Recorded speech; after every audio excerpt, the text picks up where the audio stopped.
Important ವಿಷಯ ಹೇಳೋದು ಮತ್ತೆ ಹೇಳಬೇಕು ಅಂದ್ಕೊಂಡಿದ್ದೆ. ನಾಗೇಶ್ ಇದ್ದಾರ? ನಾಗೇಶ್, ಇನ್ನೊಂದ್ಸಾರಿ ಎಲ್ಲಾದ್ರೂ ಆ ಹೀರೋಯಿನ್ ಜೊತೆ ನಾನು ಬಹಳ ಅನ್ಯೋನ್ಯವಾಗಿದ್ದ ಅಂತ ಹೇಳ್ಬಿಟ್ಟು ಕೇಳಿಸ್ಕೊಂಡು ಚೇತನ್ ಬಂದ್ಬಿಡ್ತಾನೆ. ಏನ್ ಹೇಳು, ಇತ್ತೀಚೆಗೆ ಮೀಟು ಅಂತ ಒಂದು ಸ್ಟಾರ್ಟ್ ಆಗಿದೆಯಲ್ಲ, ತಂಡ ಕಟ್ಕೊಂಡ್ ಬಂದ್ಬಿಡ್ತಾನೆ. ಪಾಪ ಅವ್ರು ಎಷ್ಟು ಚಿತ್ರ ಮಾಡೋರು ಗೊತ್ತಿಲ್ಲ, ಅಲ್ಲಿ ಹೋಗಿದ್ದವ್ರು ಎಷ್ಟು ಚಿತ್ರ ಮಾಡೋರು ಗೊತ್ತಿಲ್ಲ, ಭಗವಂತನಿಗೆ ಗೊತ್ತು.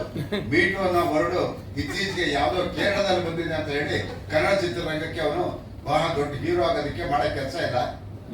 ಅದನ್ನ ಹಚ್ಕೊಂಡವನೆ, ಎಲ್ಲ ಹಚ್ಕೊಂಡಾಯ್ತು. ಈಗ ಇದನ್ನ ಹಚ್ಕೊಂಡಿದ್ದಾರೆ.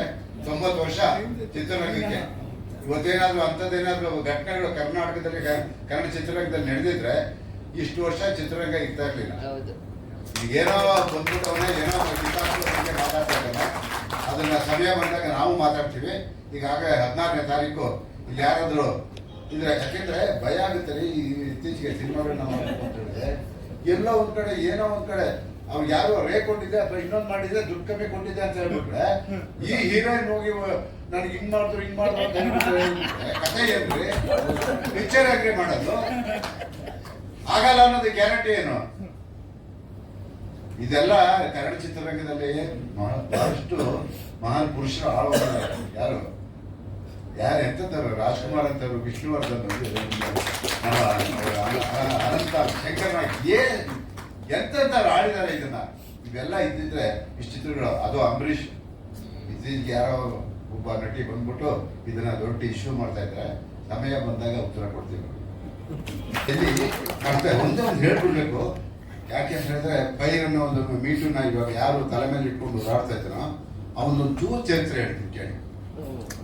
ಅವನು ಕಲಾವಿದನಾಗಿ ಬಂದ, ಇಂಡಸ್ಟ್ರಿನಲ್ಲಿ ಉದ್ಧಾರ ಆಗಲಿಲ್ಲ, ಏನೋ ಮಾಡಬೇಕು ಅಂತ ಹೊರಟಿದ್ದಾನೆ. MG ರೋಡಲ್ಲಿ ರಾತ್ರಿ ಸುಮಾರು 2 ಗಂಟೆ ರಾತ್ರಿಯಲ್ಲಿ ಸುಮಾರು 4-5 ಜನ ಹೆಣ್ಣು ಮಕ್ಕಳು ಕುಡಿತಾ ಕೂತಿರ್ತಾರೆ. ಅಲ್ಲಿ ಪೊಲೀಸ್ನವ್ರು ಬರ್ತಾರೆ, ಗಲಾಟೆ ಮಾಡಿ ಆ ಹೆಣ್ಣು ಮಕ್ಕಳನ್ನ ಕಳಿಸ್ತಾರೆ. ಆ ಹೆಣ್ಣು ಮಕ್ಕಳು ಗಲಾಟೆ ಮಾಡಿ ಜಾಸ್ತಿ ಮಾಡಿದ್ಮೇಲೆ ಆ ಪೊಲೀಸ್ನವ್ರು ಏನ್ ಮಾಡ್ತಾರೆ, ಸ್ಟೇಷನ್ ಕರ್ಕೊಂಡು ಹೋಗ್ತಾರೆ. ಆ ಸಂದರ್ಭದಲ್ಲಿ ಇವರೇ ಚೇತನ್ ಅನ್ನೋ ವ್ಯಕ್ತಿ ಹೋಗಿ ಆ ಹೆಣ್ಣು ಮಕ್ಕಳ ಬಗ್ಗೆ ಅವರನ್ನ ಬಿಡಿಸೋವರೆಗೂ ಆ ಪೊಲೀಸ್ ಇಲಾಖೆಯಲ್ಲಿ ಆ ಸಬ್ ಇನ್ಸ್ಪೆಕ್ಟರ್ ಸಸ್ಪೆಂಡ್ ಆಗೋವರೆಗೂ ಬಿಟ್ಟಿಲ್ಲ. ಇದು ಇವ್ರ ಹಿನ್ನೆಲೆ ಮೀಟು ಬಗ್ಗೆ ಮಾತಾಡ್ತಾನೆ. ಕೊನೆಗೆ ಆ ಸಬ್ ಇನ್ಸ್ಪೆಕ್ಟರ್ ವಾಪಸ್ನ ಮತ್ತೆ ಅದೇ ಸ್ಥಾನಕ್ಕೆ ನಾನು ಹೋಗಿ ಕರ್ಕೊಂಡು ಬಂದೆ. ಮೇಲಾಧಿಕಾರಿಗಳಿಗೆ ಹೇಳಿ ಅವಂತವರಲ್ಲ ಅಂತ ಹೇಳಿದ್ಮೇಲೆ ಅವರು ವಾಪಸ್ ಅಲ್ಲಿಗೆ ಕಳಿಸಿದ್ರು, ಅವ್ರನ್ನ ಸಸ್ಪೆಂಡ್ ಮಾಡಿದ್ರು. ಇಂತಹ ವ್ಯಕ್ತಿ ಈ ಸಮಾಜಕ್ಕೆ ಏನ್ ಕೊಡಬಲ್ಲ ಅನ್ನೋದನ್ನ ಮಾಧ್ಯಮದವರು ನೀವು ತೀರ್ಮಾನ ಮಾಡಿ.